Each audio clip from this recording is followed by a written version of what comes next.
ہمارے ساتھ ہی ساتھ پی ٹی آئی کی lady council general secretary P T I Harry پور موجود ہے. ان سے پوچھتے ہیں کہ آج یہ جو ریلی نکالی جا رہی ہے اس کا مین مقصد کیا ہے؟ بسم اللہ الرحمن الرحیم. ہاں جی، اس کا مین مقصد یہ ہے کہ یہ ہم نے امپورٹڈ حکومت کے خلاف ریلی نکالی ہوئی ہے، کیونکہ مہنگائی بہت زیادہ ہو چکی ہے.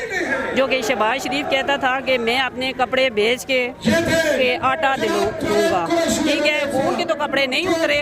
ہاں، البتہ عوام کے کپڑے ضرور اتر گئے ہیں، کیونکہ عوام دن بدن مطلب ان کے حالات بہت زیادہ خراب ہو رہے ہیں. اور آگے رمضان بھی آ رہا ہے، تو ویسے بھی انسان کا گزارا بہت مشکل ہے. اب رمضان ہو رہے مہنگائی میں تقریباً دگنی تگنی قیمتیں بڑھ چکی ہیں، جو کہ غریب عوام کی پہنچ سے بہت دور ہو چکی ہیں. اچھا، یہ مجھے بتائیے، جو کل لاہور میں لیڈیز پر تشدد کیا گیا، ان کو زد و کوب بھی کیا گیا، تو اس حوالے سے آپ کیا کہتے ہیں؟ ہاں جی، اس حوالے سے تو ہمیں بہت دکھ ہے، کیونکہ جو اصل نسلدار آدمی ہوتے ہیں نا، وہ اس طرح حرکت نہیں کرتے. یہ ڈر گئے ہیں، اب یہ بزدلانہ حملے کر رہے ہیں، جو کہ عورت کے اوپر کر رہے ہیں. ٹھیک ہے، اگر کرنی بھی ہے تو سامنے آ کے کریں، ان کو بھی پتہ چلے کہ وہ عوام کے ساتھ کیسا سلوک کر رہے ہیں.